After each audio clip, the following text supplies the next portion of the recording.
지난주에 낭만에 대해서 이야기를 했습니다. 낭만이라는 것은 현실로부터의 거리라 이렇게 말씀을 드렸죠. 현실이 아무리 고달파도 그 현실과 거리감이 생기기 시작하면 그것이 시간적 거리가 되었든지 아니면 공간적인 거리가 되었든지 간에 거리가 생기면 자연스럽게 낭만적인 분위기가 될 수 있다. 이렇게 말씀을 드렸지요.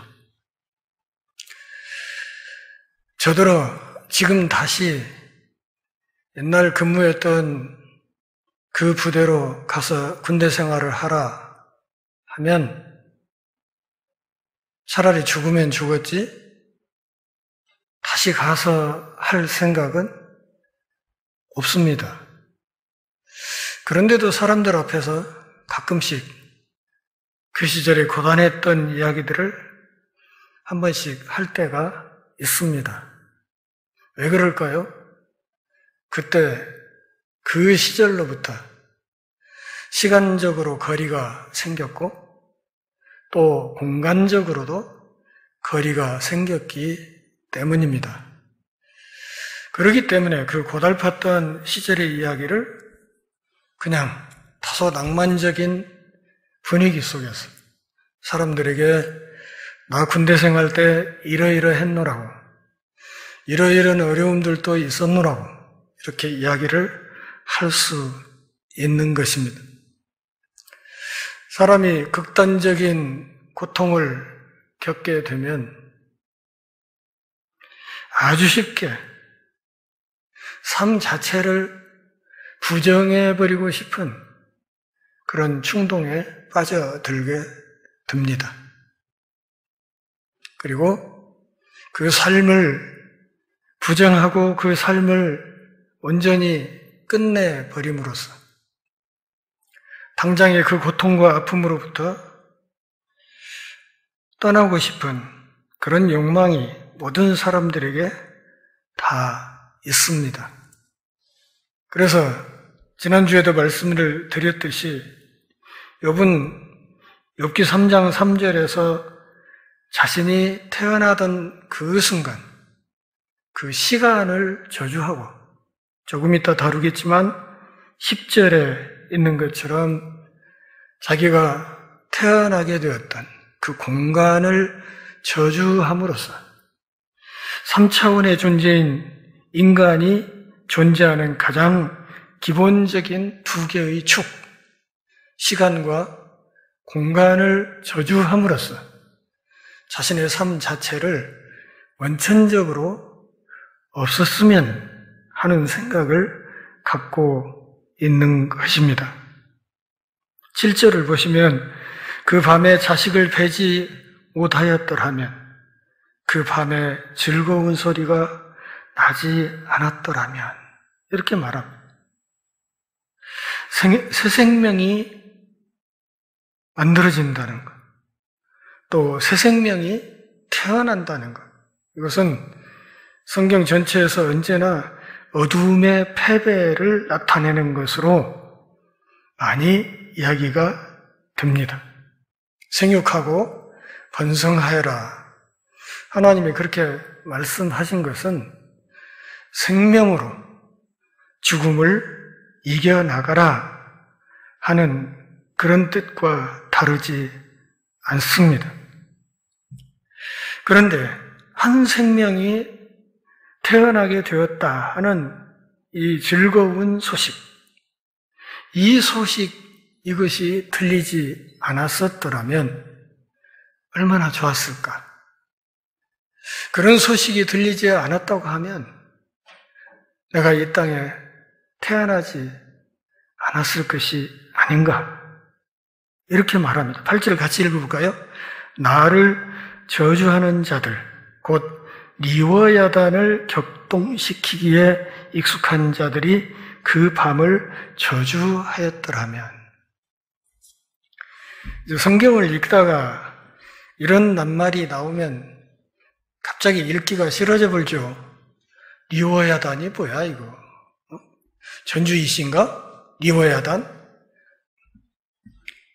이 리워야단, 좀 더 이렇게 영어식으로 가깝게 표현을 하면 리바이어던이라는 것인데, 이 리워야단이라는 것은 고대 사회에서 아주 거대한 수상 생물을 가리킵니다. 또 어떤 사람들은 이 리워야단을 일컬어서 바다 괴물이라 이렇게 말하기도 합니다. 바다에 사는 괴물. 근데 그 괴물인데 이것이 몸집이 작은 것이 아니라 엄청나게 큰 아주 거대한 바다의 괴물을 리워야단이라고 사람들이 생각했습니다. 동양권에서는 이런 상상의 어떤 동물들이 있잖아요. 용도 말하자면 그 상상의 동물이고요. 그래서 물속에 거대한 수상생물이 하나 있는데 이 거대한 괴물을 사람들이 리워야단 이렇게 이야기를 했고, 고대 마술사들이 이 리워야단을 조종할 수 있다고 생각했습니다. 그러니까 마술사들이 리워야단을 부리고 조종하면서 나름대로 무슨 일을 도모할 수 있다 하는 고대 신앙이 있었습니다. 지금 그것을 바탕으로 욥이 이야기를 하는 것입니다. 사람이 태어난 나를 저주하는 사람들, 소위 마술사들이죠. 고대 마술사들이 그들 중에 어떤 이는 리워야단 같은 거대 괴물을 조종할 수 있다고 알려진 그런 사람들이 그런 말이에요. 그 리워야단을 격동시키기에 익숙한 자들, 이게 고대 세계의 소위 마법사들을 가리키는 것입니다. 오늘날 우리도 마법사들하고 살죠? 아닌가요? 컴퓨터에 보면 뭐 프로그램 설치할 때 설치 마법사가 나타나잖아요. 그래서 고대 마법사들은 이 물속에 있는 이 거대한 수상 괴물을 마음대로 조종할 수 있다. 이렇게 사람들이 민간 신앙으로 생각을 했었고, 그 리워야단을 마음대로 다루는데 익숙한 그런 사람들이 그 능력으로, 리워야단을 마음대로 조종할 수 있는 그 능력으로 내가 잉태되었던 그 밤을 저주하여 버렸더라면 차라리 그렇게 되는 게 낫지 않았을까? 그런 이야기입니다. 하나님의 통치에 대항하는 모든 세력을 의인화해서 만든 개념이 바로 리워야단이라는 말입니다. 그래서 이 리워야단은 하나님의 창조 세계에서 아름다움을 먼지로 만들어버리고 질서를 혼란으로 만들고 이렇게 하기 위해서 끈질기게 노력하는 그 생물체로 알려져 있습니다. 이것을 능숙하게 다룰 수 있는 고대의 어떤 마법사들이 내가 잉태되고 내가 태어났던 그 밤을 저주해버렸더라면 내가 안 태어났을 거 아닌가? 그러면 내가 태어나지 않았다면 내가 이런 고통은 당하지 않아도 되는 거 아닌가? 욥이 그렇게 생각하는 것이죠. 고대의 그 유능한 주술사들이, 그 마법사들이 내가 태어난 나를 저주하고 그렇게 해버렸으면 내가 지금 이 고통을 당하지 않아도 되는 거 아닌가? 욥은 지금 자신이 상상할 수 있는 모든 무질서의 힘을 다 동원해서라도 자신이 존재하는 이 존재 세계를 부정해버리고 싶은 마음이 있는 거예요. 내가 사는, 내 생명이 존재하는 이 삶의 모든 바탕을 그냥 깡그리 무시하고 없는 것으로 해버리고 싶은 그런 간절한 마음이 있는 거예요. 그런 만큼 욥이 당하고 있는 고통은 아주 심각한 것이다. 그런 말이죠. 다시 말씀드려요. 좀 고생 좀 하는가 보구나. 몸이 좀 아픈가 보구나. 이게 아니라는 거예요. 한번 생각을 해보세요, 다시. 그 동방의 부자였던 사람이 하루아침에 재산이 그냥 한꺼번에 싹 날아가 버렸어요. 어쩌면 평생을 힘들게 일해서 모아놓은 재산이었을 수 있어요. 근데 그것이 하루아침에 싹 날아가 버렸어요. 그냥 멀리 갈 거 없이 여러분 살고 있는 집이 어느 날 그냥 날아가 버렸다고 한번 생각해 보세요. 내일부터 새끼들 데리고 어디서 어떻게 잠을 자고 어디서 밥은 해먹고 한번 그렇게 됐다고 한번 생각을 해보시자면 그뿐인가 자기가 기르고 있었던 수많은 가축들이 한꺼번에 다 약탈을 당합니다. 그 부자였던 사람이 한순간에 알거지처럼 돼버렸어요. 그걸로 끝난 게 아니에요. 애지중지 키우고 신앙훈련도 그렇게 알뜰하게 시켜왔던 그 10남매나 되는 자식들이 하루아침에 모조리 다 죽어버려요. 10 중에 하나만 죽어도 가슴 아플 일인데 그 10명이 한꺼번에 싹 죽어버렸단 말이죠. 거기다가 자기 몸이 죽을 병이 들어서 머리 꼭대기부터 발바닥까지 온 몸에 종기가 나고 온 몸에 고름이 차고 진물이 질질 흐르면서 얼마나 가려운지 그 상처를 길바닥에 앉아서 사금파리를 주워서 상처를 뻑뻑 긁지 않으면 안 되는 그 극한의 고통을 오랫동안 당해야 했어요. 멀리서 찾아온 친구들이 저게 욥인가? 처음에 그가 욥이라는 것을 알아보지 못할 정도로 욥의 몸이 형편없이 망가져 있었어요. 오늘 죽냐, 내일 죽냐 하는 차이만 있을 뿐이지 누가 보아도 욥의 목숨이라는 것은 이미 죽은 목숨이나 다름이 없고 그리고 옆에 사람들이 보기에도 차라리 깨끗이 죽는 게 나을 것 같다고 생각할 정도로 그렇게 처참하게 모든 것이 망가져버린 그런 상태란 말이죠. 그런 욥의 현실을 이렇게 남 이야기로 듣지 말고 그냥 내가 그 사람이 되어서 이 현실에 탁 들어가 보면 욥의 이 탄식을 어느 정도는 이해할 수가 있습니다. 누구라도 그런 상황이 되면 차라리 죽는 게 낫겠다. 내가 뭐하러 이 땅에 태어나서 이 고생을 하는가 하는 생각은 누구라도 할 수 있는 것입니다. 9절 같이 볼까요? 그 밤에 새벽 별들이 어두웠더라면 그 밤이 광명을 발할지라도 얻지 못하며 동틈을 보지 못하였더라면 좋았을 것을. 새벽별이라고 되어 있는 이 말은 히브리어 원어를 직역하면 새벽의 눈꺼풀이라는 뜻이에요. 새벽의 눈꺼풀. 그러니까 어둠이 지나고 아침에 여명이 밝아오면서 그 여명에 맨 처음 비춰드는 그 빛, 그것을 히브리인들은 새벽의 눈꺼풀 이렇게 표현한 거예요. 그러니까 어둠을 물리치고 오는 새아침의 첫 빛, 그것을 이렇게 말을 한 것이죠. 새벽별이라고 표현을 했어요. 그리고 그 밤이 광명을 발할지라도, 광명이라고 했는데 이것은 황혼의 별인 금성과 수성을 가리키는 말이에요. 그러니까 전체, 우주 전체가 그 질서가 무너져가지고 우리가 지금 하루하루 살아가는 하루에 동이 트고 해가 지고 하는 이런 우리 삶의 가장 중요한 삶의 이 패턴이 그냥 무너져 버렸었더라면 그러면 내가 안 태어났을 거 아닌가 그런 얘기예요. 욥은 자신의 파멸을 이루기 위해서 가장 은밀한 힘을 동원하려고 하고 있습니다.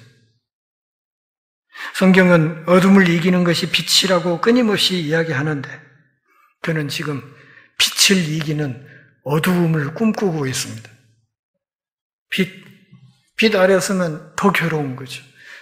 자기 흉한 몰골 보는 게 더 괴로운 거죠. 제가 대학교 다닐 때 제 방에는 거울이 없었어요. 거울 보기가 싫어요. 내 얼굴을 내가 보기가 싫은 거예요. 제가 지금 이 키가 173cm인데 이 키에 당시 체중이 49kg, 50kg 그랬어요.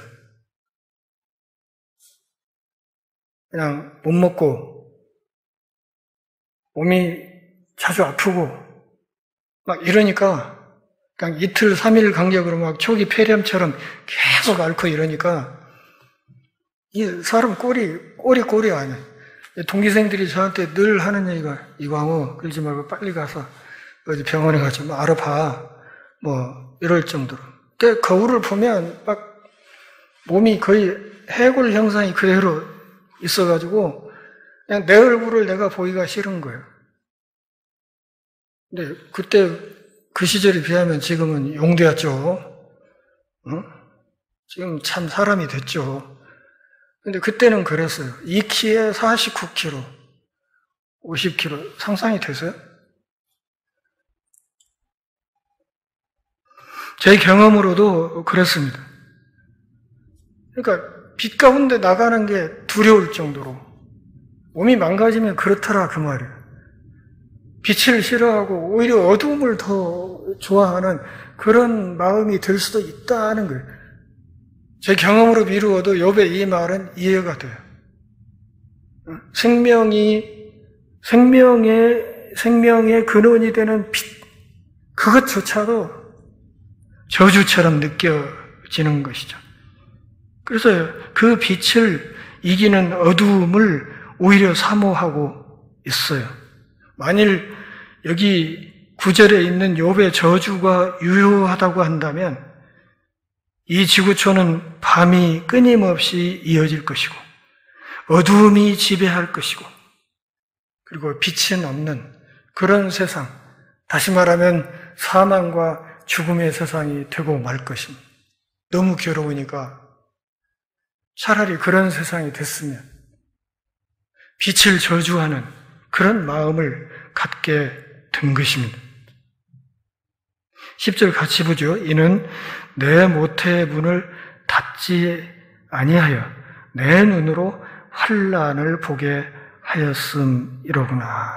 이 모태가 욥의 생명이 잉태된 공간을 가리킵니다. 공간. 생명이 잉태되는 공간. 우리 어머니의 태중, 이 뱃속, 이게 없었더라면 내가 안 태어나는 거 아니야. 그러니까 저 앞에 3절에서 자기가 잉태되던 그 시간을 저주했던 욥은 여기 10절에 와서는 자기가 잉태되었던 그 공간, 어머니의 태가 얼마나 소중한 거예요, 우리 생명체에게. 그렇지 않습니까? 뱃속에 있을 때, 어머니 뱃속에 그 양수 안에서 헤엄치고 돌아다닐 때 그 탯줄을 통해서 영양분을 공급받고 그 태중에 있다는 것이 얼마나 큰 은혜예요. 한 생명이 태어나는데. 근데 그 공간을 저주하고 싶어하는 마음이 생긴 거예요. 내 모태의 문을 닫지 아니하여. 모태의 문을 연다? 모태의 문을 닫는다? 하는 이 표현은 구약에서 생명이 탄생한다? 그런 뜻이에요. 하나님이 태의 문을 열어주시면 생명을 잉태해서 자식을 낳고 닫으시면 애를 못 낳고 창세기 29장 31절 또 욥기 38장 8절 이런 데를 읽어보면 하나님이 여인의 태의 문을 열었다 닫았다 한다는 것을 분명하게 이야기하고 있습니다. 그러니까 한 생명이 태어나는 것, 한 생명이 이 땅에 오는 것, 그것은 사람이 사람 마음대로 하는 것이 아니라 하나님이 그 태의 문을 열었다 닫았다 하심으로써 열면 생명이 오는 것이고 닫으면 자식을 둘 수 없는 것이다. 그런 말이죠. 그러니까 성경은 이 생명의 주인이 하나님이시라고 계속 말씀을 하고 있어요. 그런데 욥은 우리 어머니의 자궁이 다친 자궁이었으면 얼마나 좋았을까? 우리 어머니의 자궁을 하나님이 닫아버렸으면 얼마나 좋았을까? 그러면 내가 생기지 않았을 거 아니야. 이런 얘기죠. 하나님이 우리 어머니의 모태를 닫아버렸으면 내가 생기지 않았을 거 아닌가? 혹은 여기 이 말이 모태의 문을 닫는다 하는 이 말이 욥이 태어난 날을 의미한다면은 욥 자신이 사산되었을 것을 이야기하는 겁니다. 잉태되었더라도 내 어머니의 태가 닫혀버려서 그냥 죽은 채로 나왔으면, 그랬으면 내가 지금 이 고통을 안 당해도 되는 거 아닌가? 이렇게 생각을 하고 있다. 그 말이죠. 그러니까 욥은 자기가 태어나야 했던 시간과 공간, 3차원의 존재인 인간으로서 그 존재의 근원이 되는 이 두 개의 축을 온전히 부정함으로써 자기 존재 자체를 그냥 아무것도 없던 것으로 돌려버리고 싶은 그런 마음이 있는 거예요. 지난주 말미에도 제가 말씀을 드렸지만 우리가 태어나서부터 오늘까지 살아오면서 어떤 인생은 그냥 고난만 이렇게 처음부터 끝까지 있는 인생이 있고, 또 어떤 인생은 즐거운 일만 있는 그런 인생은 없다고 그랬어요. 그죠? 누구에게나 기쁜 일이 한순간 있는가 하면 또 조금 있으면 속상한 일도 있고, 즐거운 일이 있는가 하면 가슴 아픈 일도 생기고, 그런 일들이 시줄과 날줄처럼 얽히면서 한 사람의 생애를 멍석처럼 짜서 만들어 가는 거야. 인생의 어떤 그 배를 우리가 계속 시간과 공간 속에서 짜가고 있는 거예요. 욥기 맨 앞에서 욥을 어떻게 소개했어요? 동방에 정말 큰 부자, 거기에다가 많은 사람부터 존경을 받는 사람, 오직 보면 하나님이 정말 자랑스러워할 만한 위대한 신앙인, 이렇게 소개를 했어요. 그렇다면 욥에게 이 고난이 닥치기 전까지 욥의 생애에서 기쁘고 즐겁고 감사하고 이런 일들이 얼마나 많았냐 그 말이에요. 그렇죠? 그런 일들이 엄청나게 많았어요. 근데 한순간 그 모든 것들이 싹 사라지는가 싶더니 그와 정반대로 이제는 차라리 죽는 게 나을 것 같은 고통이 몰아쳐 왔어요. 사람이라는 것은 고통 앞에서는 극히 현실적인 존재가 될 수밖에 없기 때문에 고통이 눈앞에 탁 닥쳐서 그걸 당하기 시작하면 그 이전에, 이걸 당하기 전에 하나님을 통해서 받았던 모든 은혜와 감사한 일들은 깡그리 잊어먹는 것이 사람이다 하는 것을 지금 욥기에서 우리에게 가르쳐주고 있는 것입니다. 아무것도 생각 안 나요. 전에 좋았던 거 다 필요 없어요. 그게 무슨 의미가 있는데 지금 죽겠는데. 그런 얘기. 그러니까 닥쳐오는 이 고난의 현실 앞에서는 그냥 시야가 굉장히 좁아져서 오직 그거밖에는 안 보인다 그 말이에요. 제자들이 갈릴리 바다를 밤에 배 타고 건너가면서 광풍이 몰아쳐 올 때 그 배에 예수님이 함께 계시다는 것 꿈에도 생각을 못했어요. 그 양반은 한쪽에서 태평하게 잠을 주무시고 있는데 제자들은 그냥 풍랑만 보이고 금방 빠져 죽을 것 같은, 금방 배가 침몰할 것 같은 그런 위기감을 느끼면서 어쩔 줄을 몰라 해요. 인간이 그렇다. 하나님이 그토록 자랑스러워했던 이 위대한 신앙인 욥도 자신의 삶의 뿌리를 흔드는 이 고난 앞에서는 그도 어쩔 수 없는 피조물이라는 것을 이렇게 적나라하게 드러내는 것입니다. 고난 앞에 장사가 없다는 것을 우리가 끊임없이 확인할 수 있습니다. 그래서 11절에서 이렇게 이야기를 합니다. 어찌해서 내가 태에서 죽어 나오지 아니하였던가? 어찌하여 내 어머니가 해산할 때에 내가 숨지지 아니하였다? 내가 어머니 뱃속에서 죽어 나왔거나 혹은 나오자마자 죽어버렸더라면 차라리 낫지 않았을까? 그런 생각.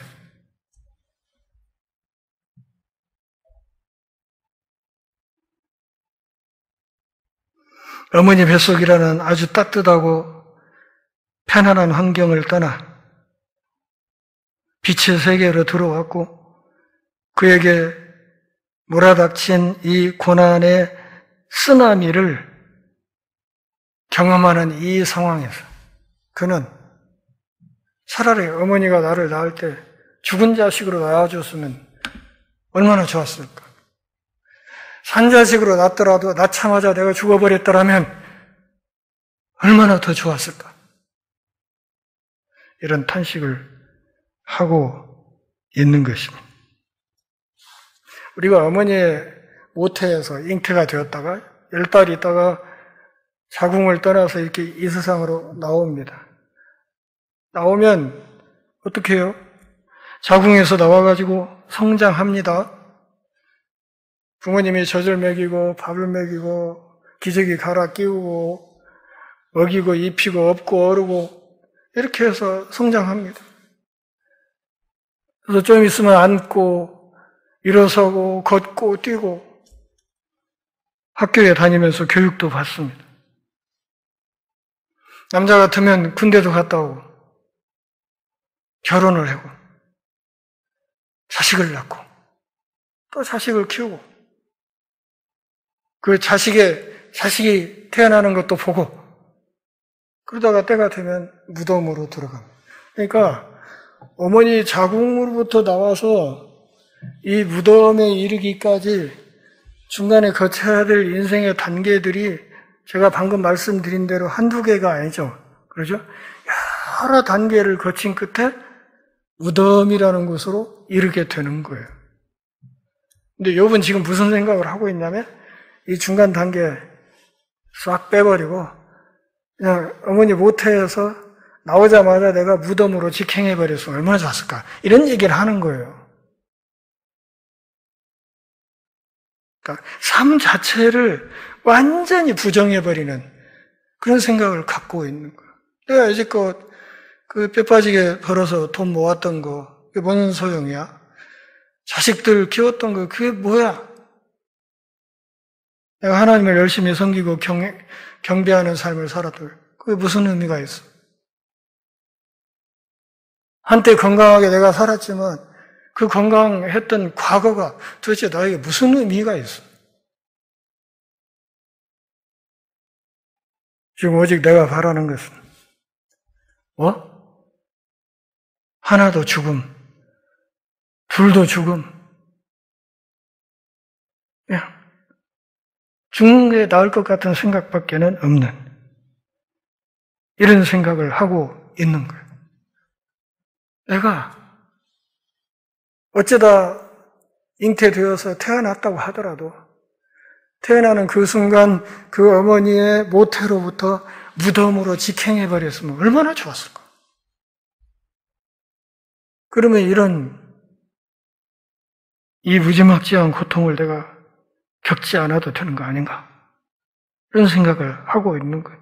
12절에서 이렇게 어찌하여 무릎이 나를 받았던가 어찌하여 내가 젖을 빨았던가 자기 생각은 그냥 모태에서 나와서 무덤으로 직행했으면 좋았을 뻔했는데 아버지가 수라에 나를 거두어 주셨고 어머니가 나에게 젖을 물려주셨고 그렇게 해서 살았다 이거예요. 그렇게 해서 부모님이 나를 거두고 키우고 살려준 결과 내가 지금 이 지경에 이르렀다고 이야기를 하는 겁니다. 고대사회에서 아버지가 아이를 자기 무릎에 두는 이것을 부권의 상징으로 보통 이야기합니다. 아버지의 권세, 아버지의 자식에 대한 권세를 나타낼 때 자식을 무릎 위에 둔다. 이렇게. 우리나라에서는 슬하 그렇게 얘기를 하죠. 무릎 아래 이렇게 말을 하지만 여기 12절에서 무릎이 나를 받았다 하는 여기에서의 무릎은 아버지의 무릎이 아니라 어머니의 무릎을 가리킵니다. 어머니가 나를 젖을 먹일 때 무릎 위에 나를 앉히고 그리고 가슴을 열어서 젖을 빨게 하십니다. 그러니까 어머니의 무릎에 앉아서 젖을 빠는 아이. 자기가 죽지 않고 태어나서 어머니 무릎 위에서 어머니의 젖을 먹으면서 살았다 이거예요. 어찌해 내가 젖을 빨았던가. 차라리 출생 직후에 우리 어머니 아버지가 나를 버려가지고 방치해서 죽어버렸으면 얼마나 좋았을까. 그런데 이 양반들이 어쩌자고 나를 무릎 위에 앉혀놓고 그렇게 젖을 물려서 키웠단 말인가. 이런 얘기를 하고 있는 거예요. 옛날 유행가 가사에 그런 거 있잖아요. 어머니 왜 날 낳으셨나요? 뭐 이런 노래 가사도 있지 않았습니까? 자기가 태어난 날을 부정하는, 차라리 태어나지 않는 게 좋았을 것 같은 이런 참혹한 고통 아래서 욥이 허우적거리고 있습니다. 13절부터 19절까지는 수월에서의 탄식을 말하는 것인데 마찬가지로 욥이 죽음을 갈망하는 그런 모습을 그리고 있습니다. 이 13절부터 19절까지 이 말씀은 구약성경에서 매우 독특한 음부세계의 묘사라고 할 수 있습니다. 그러니까 고대인들이 갖고 있었던 죽음 이후의 세계에 대해서 이 욥기 이 대목이 제법 자세한 정보를 우리에게 주고 있습니다. 욥은 13절부터 16절까지 말씀에서 죽어서 음부로 먼저 내려간 사람들의 이 이름을 일일이 불러냅니다. 그러니까 먼저 죽어서 무덤에 들어간 사람들을 이렇게 하나하나 소환하래요. 그것이 곧 무엇을 말하는 것인가 하면 자기도 역시 그런 죽음을 선망하고 있다. 그런 뜻이래요. 14절 같이 읽어봅니다. 자기를 위하여 폐허를 일으킨 세상 임금들과 모사들과 함께 있었을 것이요. 15절 혹시 금을 가지며 은으로 집을 채운 고관들과 함께 있었을 것이며 14, 15절에서 음부를 욥은 지금 어떻게 묘사하고 있냐면 아주 힘겨운 삶의 여정을 거쳐간 그런 사람들이 쉬고 있는 것으로 그리고 있습니다. 그 음부를 휴식처로 그리고 있는 거예요. 무슨 뜻이에요? 거기 가서라도 쉬고 싶다 그런 말이에요. 초상나면 그 화환들 보내고 막 이렇게 할 때 거기에 그 흔히 쓰는 그 명복을 빕니다 그런 말이죠. 명복을 빕니다.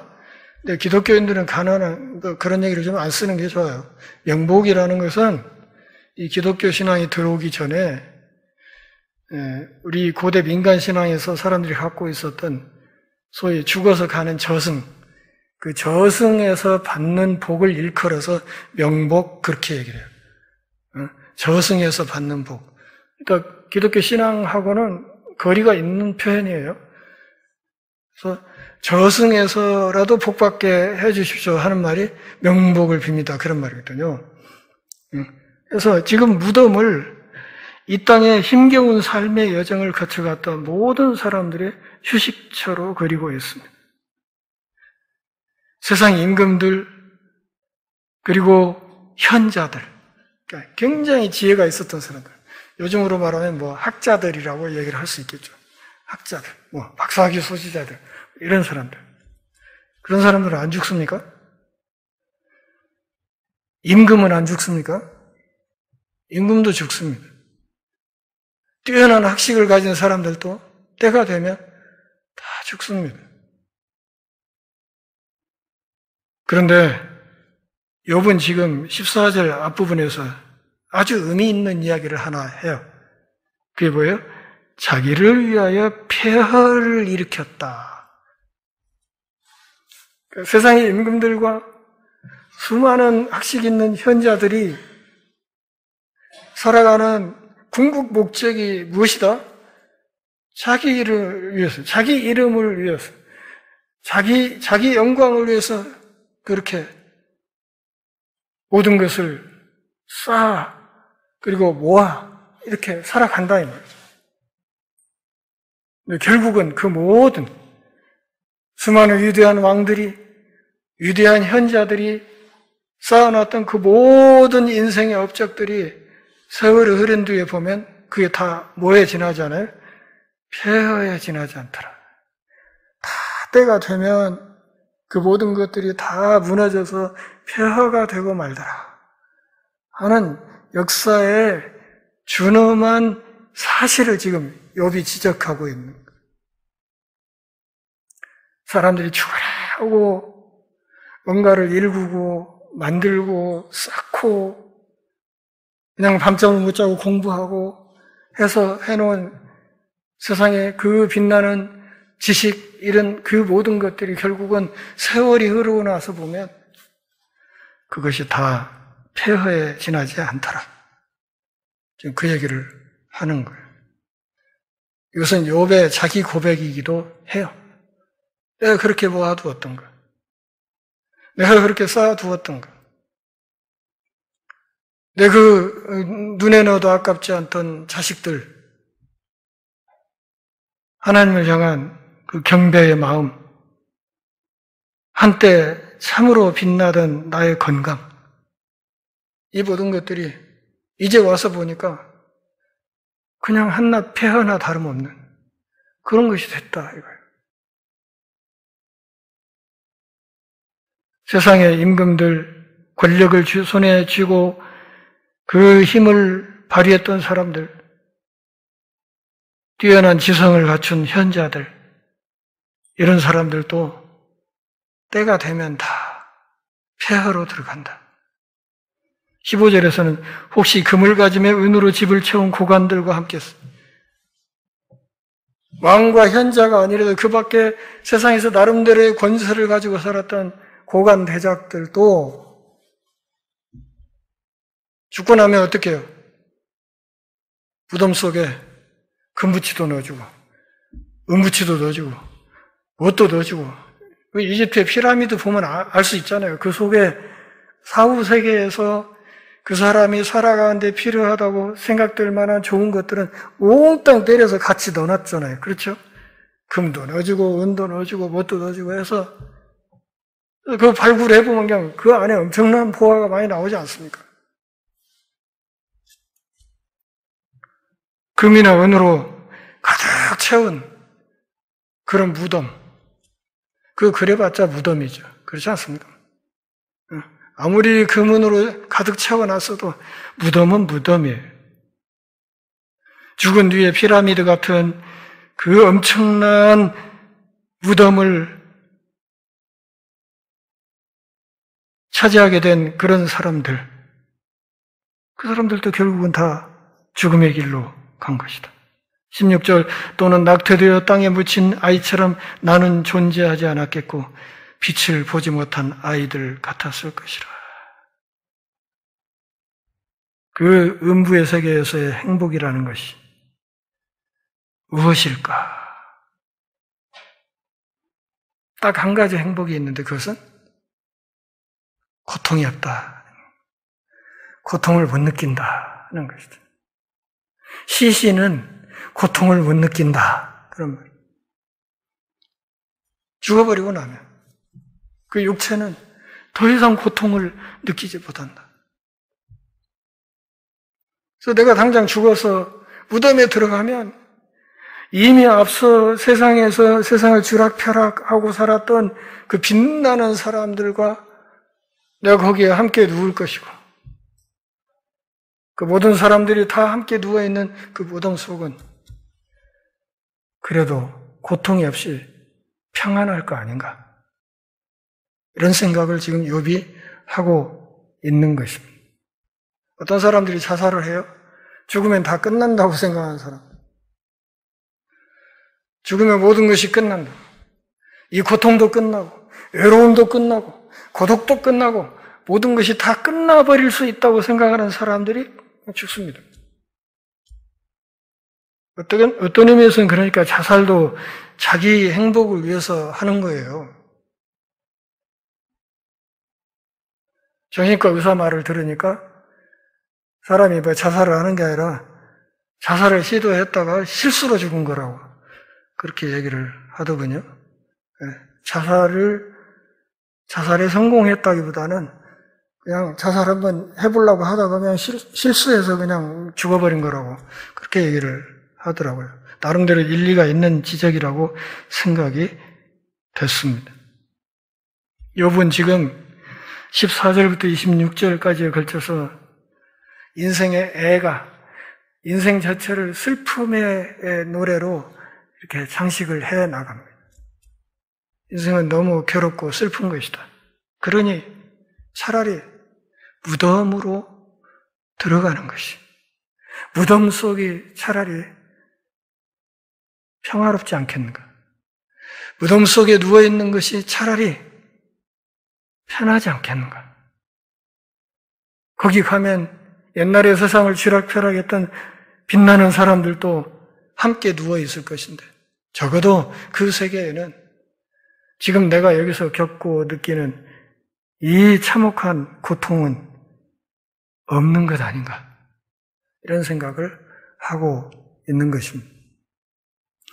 살아가면서 우리가 욥 같은 이런 고난을 당하지 않아야 되겠지만 사람의 고통이라는 것은 언제나 극히 주관적이고 현실적인 것이어서 남이 보기에 별거 아닌 것 같은 것도 막상 당하는 본인은 굉장히 심각하게 느끼는 것이 인생의 고통입니다. 아닌가요? 옆 사람 팔다리 하나 떨어지는 것보다는 우선 내 손톱 밑에 가시 하나 박힌 것이 다 괴롭고 짜증나고 그런 거 아니냔 말이죠. 그렇기 때문에 살면서 우리가 욥 같은 이런 고난을 당할 리는 없겠으되 혹시라도 삶을 저주해버리고 싶을 정도의 고통이 느껴지는 그런 상황이 처하더라도 이런 말씀들을 잘 들여다보면서 욥이 말은 이렇게 했지만 그가 궁극적으로 무엇을 어떻게 이겨나갔는지를 자세히 살펴봄으로써 신앙의 큰 힘과 용기를 얻을 수 있기를 바랍니다. 기도하겠습니다. 하나님 아버지, 오늘도 우리가 함께 모여 주의 말씀을 들으며 우리 신앙을 다질 수 있는 기회 주셔서 고맙습니다. 사는 동안 그 어떤 순간이라도 우리 생명의 주인 되신 하나님의 은혜 안에서 벗어나는 일이 없도록 하나님께서 우리 모두를 각별히 보살펴 주옵소서. 주 후반 3일 동안도 하나님께서 은혜 주시고 부르심에 합당한 삶을 성실하게 살게 하시고 주일에 기쁜 얼굴로 함께 모여 하나님 앞에 경배할 수 있도록 은혜를 허락해 주옵소서. 예수님의 이름으로 기도합니다. 아멘.